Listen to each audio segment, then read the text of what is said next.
The flop, tray 6 deuce. This is about as good a flop as you could ask for with 2 jacks.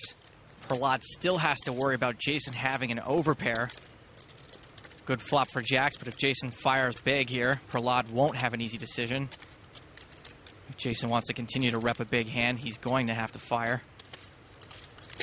And he leads out, betting $24,500.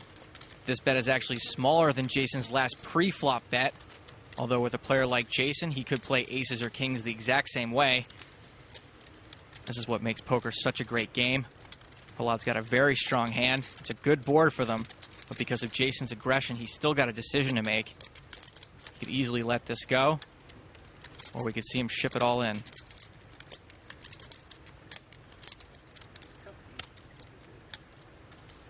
Prahlad's all in. Now at first, I really wanted you to shove. That made me feel like you had a really hard decision. And you were almost reluctant. Jason's getting 3-1, the right odds if aces and kings are still live. Why don't you just jam free? I call. Mercier calls, and he's actually the one all in. Do you want to run it twice? Sure. All right. I think this is going to be a split pot, is my guess. Sorry. Just, you know. It's all right. It would be that bad. As long as you don't lose twice. So they'll run it twice, seeing the turn and river cards 2 times, playing for half the pot each time. The turn, the 5 of spades. He might get 3/4 or something like that. Yes, twice. The first river card, the 9 of spades, so Friedman takes half the pot. Prahlad's free rolling now. If he can dodge an ace, a king, or running hearts, he'll felt Jason. Kind of wish we could have ran 2 whole boards. The second turn is the 3 of spades. Jason's down to his last card. Yeah. The second river. It's an ace. Wow. I knew it was going to be a chop. Sick. Prahlad was so close to scooping a biggie. I was going to ask for 3 times, but then I thought, nah, I'm not going to miss. I'm not going to miss. What in the hell is going on this table? We'll find out, Phil, when we come back. Welcome back. Do you think you can beat this game? For a chance to be a loose cannon and play on the big game this season, log on to PokerStars.net. There are free qualifying tournaments every day. Now let's get back to the action. Stats for every hand of the big game, as well as uncensored bonus footage and clips deemed too hot for TV, can be found on the website. Do you think it's harder now than it was before? 10 years ago? I think it's easier for me. What? Than 10 years ago. Poker's easier now? Because you didn't know how to play back then? Well, I was 13. Played 5-card draw like a few times at that point. 10 years ago, Jason needed a ride to soccer practice. Prahlad boots 10-3. I know you think it's a lot more. I mean, yeah, obviously they've solved a lot of the math. But it's the same game it was. You still have to be able to look at someone and decide what they have. That's why you and I still get there, Daniel. No, I actually think that's it's why I a have lot 2 harder. final tables in a row. I think it's a lot harder. Eugene is raised. Daniel is re-raised.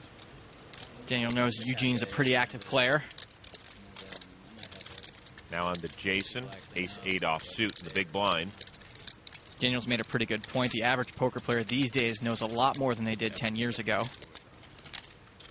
Jason's well above the average poker player. He 4-bets to 24-2. Now the straddler, Donnie Stern, folds. Well, everyone was right about Eugene. He was raising pretty light. And he's out. You got like 75 left or so? They have 68 behind. Daniel looks a little suspicious, but his hand is behind to any ace. I'm going to fold. So Jason rakes in some cash as Mercier 3-bets Daniel off his king-queen. Both Daniel and Phil are tied for first in 3-betting 16% of the time, almost 3 times more than all these young maniacs. Jason Mercier apparently picked up on that and then picked off Daniel with ace rag. All right, guys. Phil, you got into a fight with Donnie earlier this week. And you promised him a bottle of Dom, but since you're having a rough time, we decided to cover it for you. There you go. Oh, I'll stand up. Here's a trophy presentation. Oh. Wait. Oh, no, you kiss it. It's yours now. I'm not going to kiss it. It's icy cold. Yeah, it is very cold. Thanks. It's icy cold. I apologize for any of my all good misbehavior. You guys want to bust it out now? Guess that's one way to make sure these guys stay entertaining. Well, Donnie should be the one saying I'm sorry for kicking everybody's butt this week. He's up nearly $215,000. The next closest is Eugene with less than a $30,000 profit. Phil's roller coaster ride continues, losing a bit less now, and Prahlad just chopped a big pot that would have brought him closer to even. In addition to getting the bottle of Dom, Donnie Stern is also on the straddle. So action on Prahlad. He folds. But I mean, I'm thinking I have ace queen. Eugene, queen trays suited. Two hands out. He folds. I think. Raises. Check fold too. Yeah. Eugene's been 3-bet a bunch, but he doesn't seem gun-shy. Daniel's out. But it's stupid. He never Phil, ace-7 in the small blind, calls. Phil's called with a weak ace out of position, but he's ahead of Eugene's range. Action folds over to Donnie. He's not going to tango. So 2 to the flop, which is 9, 6, 10, 2 spades. Helmuth checks his gut shot. Eugene's got a flush draw. He could semi-bluff, but Phil's been raising a lot of flops lately. Katcheloff checks. By checking behind, he prevents getting check raised with just queen high. 9 of spades on the turn, giving Katcheloff a flush. Phil's picked up a dead spade draw. Looks like Phil's the one going to be semi-bluffing now. He bets 5,000. Eugene knows he's likely to have the best hand, even with the paired board and bigger spade possibilities.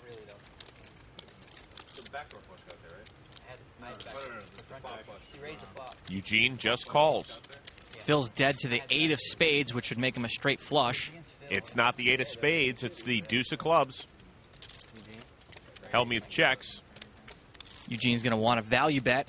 Phil's only got ace high, but he's had a really hard time laying down hands tonight. If Eugene sizes this right, he might get a call. He bets 12,500. 9, 10 of clubs.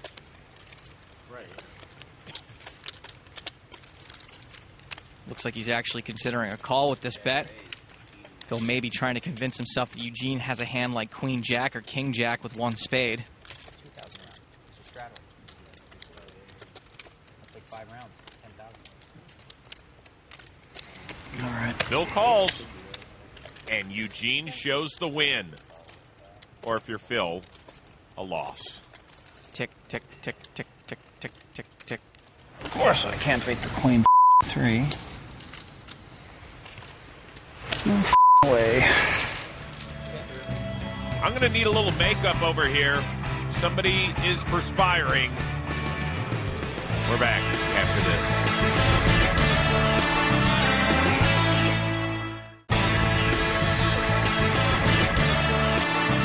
Welcome back to the big game. He's Joe Stapleton. I am Chris Rose.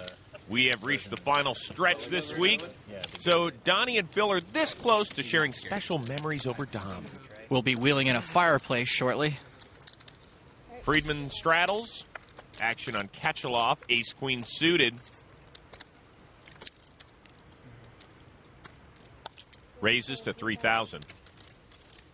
Daniel folds. Phil's out. Big slick for Jason Mercier.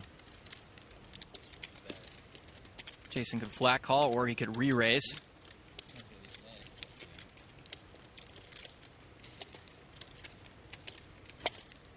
He re-raises to 10,300. 6-5 for Donnie, who folds. Prahlad, Jack 5. He's out. Jason may have raised Eugene, hoping even for a 4-bet in this spot. Got this Dom just sitting here. It's going to spoil. Spoil. It's on ice, at least. Calm down, Donnie. Eugene calls. You'll get your booze. Big hands to the flop, which is 10-8-6. Not a good flop for Jason's hand. Any middle suited connector has connected with this board. Mercier checks. And Kachelov checks. King of spades on the turn. Mercer's just made top pair. Eugene's picked up a gut shot. Good card for Jason because it makes his hand, but also Eugene's got to put him on a very small number of hand combinations to think the king helped him. Mercier bets 14,300. Eugene's got ace-queen high, but it's not the easiest fold, considering Jason would play a hand like ace-jack the exact same way. Eugene folds. So Mercier rakes in a decent-sized pot. A big slick nearly cost Jason some big-time cash tonight. Earlier, Mercier went head-to-head against Prahlad Friedman in a pot worth nearly $200,000. Let's see what Jason was thinking as we go behind the poker face. Hadn't really played any big pots yet, and I pick up ace-king suited. So I decide to open. I open the 3K. Donnie folds, and Prahlad takes a little bit and then makes it 10K. At this point, you know, I feel like he could have a pretty wide range, and I think that my hand is the best hand at this point. It's a pretty hard hand to play out of position if I just call, and I feel like I could get, you know, a decent amount of money in if I 4-bet and then he shoves. I'm obviously going to call. So I make it 26.7K, planning on calling, snapping him if he jams, and he tanks for a while and then calls. At this point, you know, I figure he could have a wide range of hands, you know, ranging from jacks to eights or, you know, like 7-5 suited, hands like that.